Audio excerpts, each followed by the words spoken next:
Hi, it's Kelly, the Sunshine Crafter. In this video, I'm going to be making a shaker card using the Purrachute. What a way to start it. Okay, Purrachute.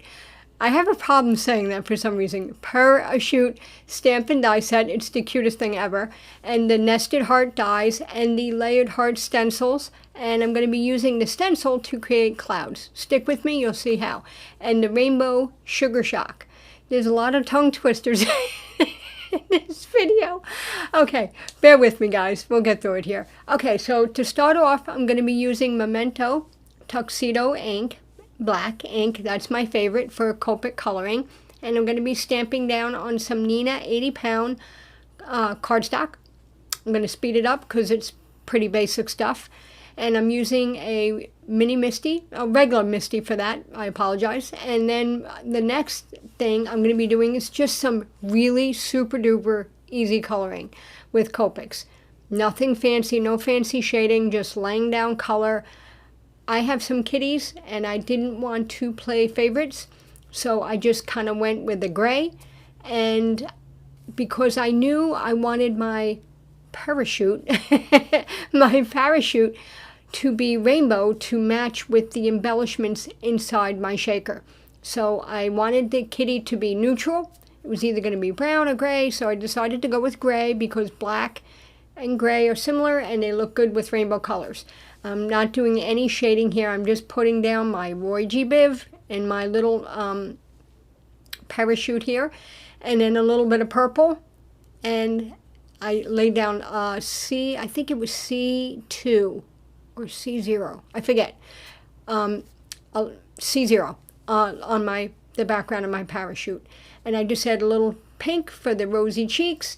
Now here I was going to use a black frame and I wound up changing that, but I just wanted to show you, I used some double-sided tape, laid it down, put my acetate about the same size as my panel, which was a little bit smaller than A2, and then I'm laying down some foam tape. I doubled it up because my embellishments are a little chunky. They're clay embellishments, so I wanted to make sure there was enough room for them to move around. I used a little bit of powder, anti-static tool, inside before I put down my embellishments to make sure that there wasn't too much static. I just removed my liners. Now here, again, you got to be careful when I fold them up and then I put my acetate down because I always get it crooked. And I peeled off my liners that way, and just to make it so I was able to get it on straight. Now here is where I wanted to show you. I'm using the inside, or is it the positive or the negative? The positive pieces, yeah. Well, whatever, the parts of the stencil that are the insides, that are the cutouts. I'm using the hearts to create my clouds. And it's great because you can make them big or small as you want. You can flip them over, you can move them around, and just make your clouds however you like. So if you don't have a cloud stencil and you have this heart stencil, here's another use for it. And it came out, it's the first time I'm using it. I was like, I wonder if it's going to work. And it did. So I was pretty happy with the results. So I'm just going to speed that up because it's basic and blending. And what's nice about using the Trinity brushes, they blend beautifully and it slides right off the stencil piece, and it works great. Now, some people make a card off screen and then they film it making another one. I didn't do that here. I was flying by the seat of my pants and I was just going with it. So I did have a black panel and I changed it to white because I thought it would look better.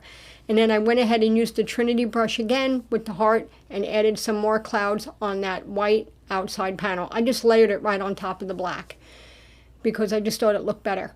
So now I realized I'm not going to use wet. I was about to use wet, and then I said, no, I'm going to use dry adhesive to put my panel onto my card base, because if it was wet glue, it's non-porous on the acetate, it would take forever to dry.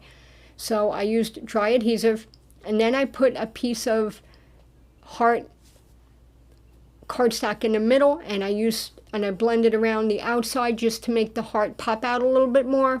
I added a little more glue to my kitty, to my sentiment, and after I die cut them out, obviously.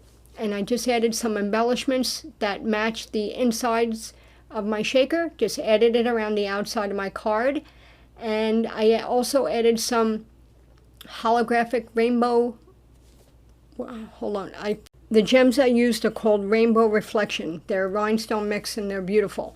And then I used a black glaze pen to make the kitty's eyes and nose and the little paws pop up a little bit. I added some glossy accents to my Purrachute, and just to make that shine a little bit more after I put some shimmer pen on it. I put some shimmer pen on the rainbow, and then I added glossy accents on top just to make it shine, just a little extra detail to make it more fun and shiny. And that's it, guys.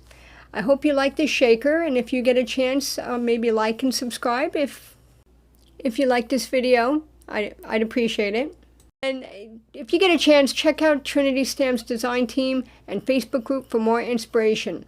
Have a great day, stay safe, stay happy, and stay crafty, my friends. Thanks for stopping by. Bye-bye.